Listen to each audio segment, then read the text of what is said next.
English Express and I'm Sudha Oberoi. In my previous video of chapter 1, The Portrait of Lady, I had explained important points of the chapter as well as textual questions to the students of class 11th.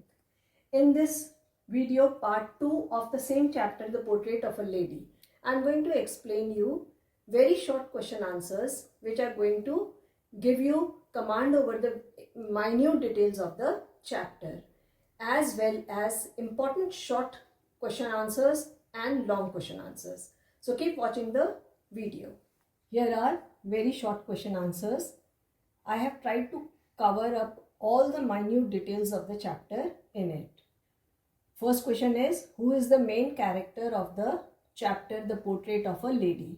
So we know grandmother is the central character. We can even call her protagonist.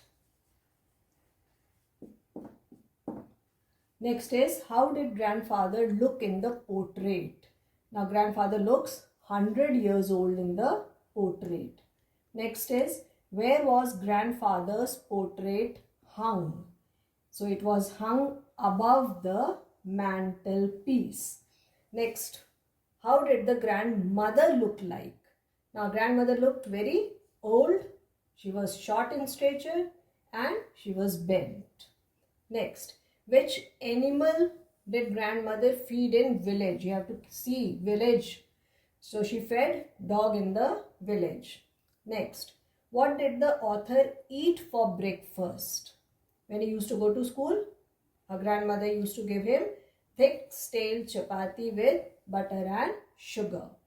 Next, why would grandmother accompany author to school? Now she accompanied him to school because there was a temple attached to it where she sat and read the holy books. Next, what would grandmother do in temple? Now grandmother read scriptures or holy books in the temple. Next, where did author's parents finally settle down? They finally settled down in a city. Next, which school did the author go to in city? The author went to English medium school in city. Next, how did grandmother spend time in city? So what was her favorite time pass? She used to spin wheel. Next, how did grandmother spend her afternoons in city? See, afternoons you have to write. In afternoon, she used to feed the sparrows.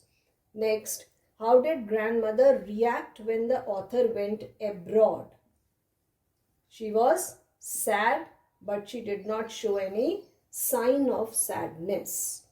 Next, how did grandmother react on author's return from abroad? She was very excited. She sang songs in his welcome.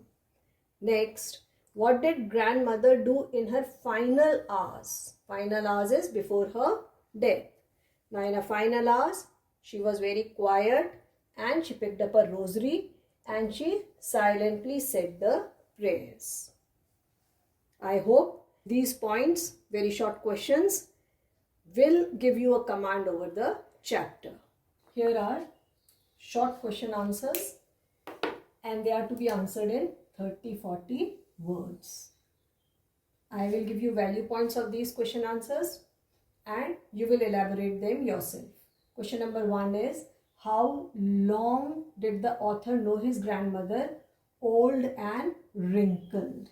So he knew his grandmother old and wrinkled for 20 years because for 20 years he had been with her and she would not have been grown older than what she looked like. Next part of the question is, what did people say about grandmother? People said that once she was very pretty and she had a husband also. Now how did author react to what people say? The author could not believe, it was hard for him to believe that once his mother was pretty because he had always seen her old and wrinkled. Next question, how did narrator's grandfather appear in portrait? Now his father looked very old He had long white beard and he wore loose fitted clothes, a big turban, and it was very difficult to believe that once he had a wife and children because he looked very old, and it seemed as if he had only lots and lots of grandchildren. Question number 3. As for grandmother, being young and pretty, thought was revolting. Revolting means which was not accepted easily. You have to explain this. Now, author has seen his grandmother old. She had crisscrossed wrinkles on her face. She was bent. So physically she was not very attractive. So when people said that she was very pretty, he was not able to accept, though she was very calm, composed, but physically she was not very beautiful or attractive. Next, the narrator's grandmother wouldn't have been pretty, but she was always beautiful. See the difference. She was not pretty physically, but she was always beautiful. Explain. Now, grandmother was too old to look very pretty. She was short also. She was bent. So physically, she was not very attractive. But she had divine beauty. Beauty of character. Now, she always wore white, spotless sari and she had silver locks. And she looked like a picture of serenity, sobriety and peace. Question number 5. How did the narrator and grandmother become good friends? Now they were good friends because they were constant companion when the author was living in village with his grandmother. He had spent his childhood with his grandmother. So grandmother showered all her love on him. She used to make him ready for school. She used to even accompany him to school. Next, question number 6. Grandmother had a divine beauty. Though she was not physically attractive, she had a divine beauty. Discuss. Now, grandmother always used to wear white, spotless sari. She had silver locks also, which was spread on her wrinkled face. Now, she looked a picture of expanse of pure white serenity. And the writer compares her with winter landscape in the mountains. So she had inner beauty, she had beauty of character because there was peace on her face and she was always calm and composed. That is why the narrator says she had divine beauty. Question number 7. Grandmother was kind-hearted. Give examples from the story. Now grandmother was kind-hearted because in the village she used to feed the dogs. She took care of birds and animals. And in the city she used to feed the sparrows. Question number 8. Describe turning point in their friendship. Now turning point came in their friendship when they shifted to city. Because in city he had started going to English medium school. Now neither she could accompany him nor she could help him in the homework. Though they shared the same room, but they talked less with each other. Question number 9. Draw a comparison between a city and a village school. Now, in villages, only elementary education is given. That is called 3Rs. 3Rs means reading, writing and maths. Only this elementary basic education is given to children. But in city, children are given education relevant to time. Their syllabus keeps on changing. They are given education about science and technology. And unlike village, there is no education about religion in cities. So there is vast difference between a city school and a village school. Question number 10. What led to gradual distancing between them? There was a gradual distancing. So when they were in village, they were together. As years rolled by, the author became independent. In city, he used to go to English medium school and there she could not accompany him. And though they shared the room, but they talked very less with each other because he was busy with his homework. And when he started going to university, they got separate rooms, and then she accepted her seclusion. So gradually they got distance from each other, but they shared the same warmth of feelings. Question number 11. What was the happiest moment of the day for grandmother? So happiest day of moment for the grandmother in city was when she used to feed the sparrows. Hundreds of sparrows used to come and sit around her, chirping and twittering. They used to sit on her shoulders. She used to feed them with chapatis, and she never used to shoo them away. So the sparrows also used to enjoy, and she also used to enjoy. This was her favorite time. Question number 12.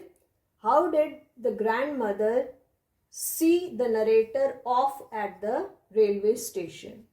Now this is the time when the narrator was going abroad and she was very sad at heart, but she did not show any emotions.